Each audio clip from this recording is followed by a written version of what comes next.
Ndagushimiye wowe tugiye kuba twabana muri iki kiganiro, nizere ko rwose ikiganiro kiri buze kuba cyakuryohera gatano kuri gatano. Ni Kigali Sport, yego hageze Kigali Sport, umurongo mwiza cyane wo kuba wanyuraho amakuru ya ekipe ya Rayon Sport ndetse n'andi makuru mugenda mwifuza. Kuri uyu munsi ni umugoroba kabisa mwiza cyane ku bakunzi ba ekipe ya Rayon Sport. Ni umugoroba mwiza kuri Rayon Sport muri rusange. Tubazaniye breaking news, ni breaking news ziri kuvugwa mu ikipe ya Rayon Sport. Abantu benshi bamaze iminsi bavuga ko ikipe ya Rayon Sport yaguze umukinnyi mubi guturuka mu ikipe ya Kiyovu Sport, ariko amakuru mbazaniye ni amakuru adasanzwe, ni amakuru hariya nikuriye hariya mu myitozo aka kanya ubu tuvugana kabisa, amakuru ashimishije, amakuru akuraho ikinyomo kiri kuvugwa na bamwe mu ba content creator hano mu Rwanda. Ni amakuru avuga ku mukinnyi Moise Sandaja Braya guturuka muri Repubulika Iharanira Demokarasi ya Kongo. Abantu benshi cyane cyane aba content creator kuri YouTube ndetse no ku maradiyo bavuze ko uyu mukinnyi rwose ashobora kuba yaratuburiwe na ekipe, yaratuburiye ekipe ya Rayon Sport. Ariko amakuru tuzanye ni amakuru y'imamo. Turagaruka no ku mukinnyi uteye ubwoba ukomeje kuba yabica hano mu Rwanda, nabundi bamwita Erdinho kabisa Mkono. Ni abasore rwose bakomeje kuba batitiza umujyi, batitiza ekipe ya Rayon Sport.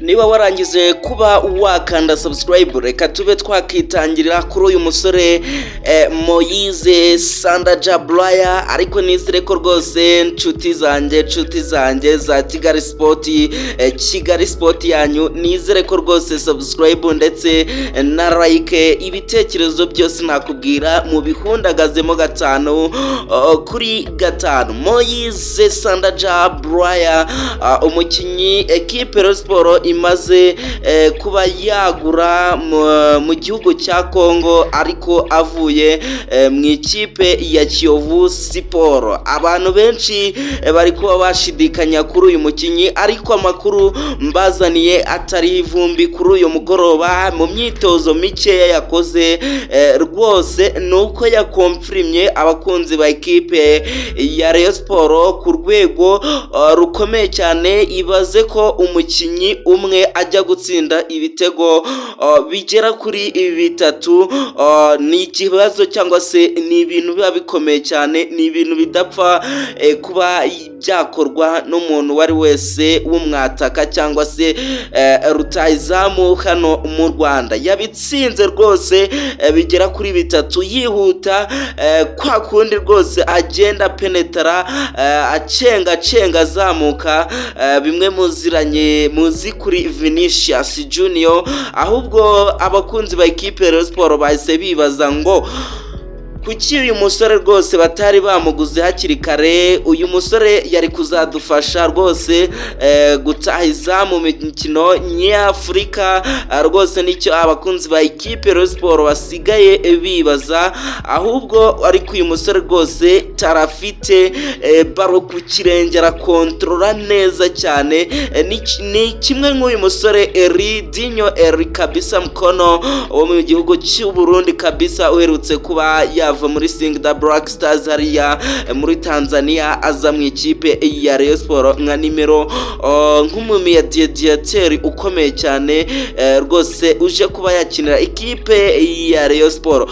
Uyu mukinnyi ndagira ngo mbabwire ko abanyamakuru ba ikipe Rayon Sport harimo Wasiri ndetse n'abandi bagiye baturuka ahantu hatandukanye bagiye bamubaza, avuga ko rwose yumvise neza batamuvuga neza bamwe mu bantu bakunda Rayon Sport ndetse n'abandi bagiye batandukanye hano mu Rwanda. Ariko nje kugira ngo nshimaka nuko nzabigaragariza kabisa mu kibuga byanze bikunze, ngomba kuba nabigaragariza mu kibuga, nkaca impaka nkavanaho agasuzuguro kari kugenda kavugwa n'abantu bagiye batandukanye batavugwa rumwe n'uyu mukinnyi witwa Moise Sandaja Braya. Ese wowe uri gutekereza iki kuri uyu musore Moise Sandaja Braya?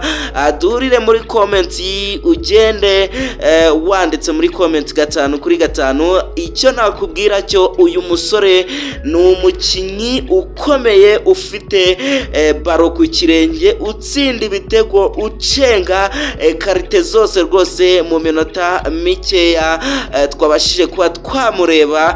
Ni umusore rwose ufite controle, ni umusore ufite baro ku kirenge kabisa, international kabisa, ni umusore ukomeye cyane, imbaraga z'umubiri arazifite kabisa, arabangamira, agenda abangamira abadefanseri bose.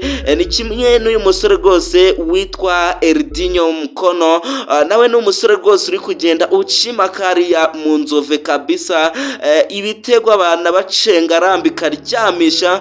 Ni umusore rwose bisaba ko rwose ikiganiro cye birashoboka ko cyaba ari kirekire ariko nticyajya hagati y'iminota 40 n'isaha rwose, iminota 60 basi niyo twaganira kuri uyu musore, kuko ni umusore ufite tekanike, ni umusore ufite imbaraga z'umubiri, ni umusore rwose ufite baro ku kirenge, ubona ko acenga, afite controle neza cyane, agenda acenga abantu hagati mu kibuga.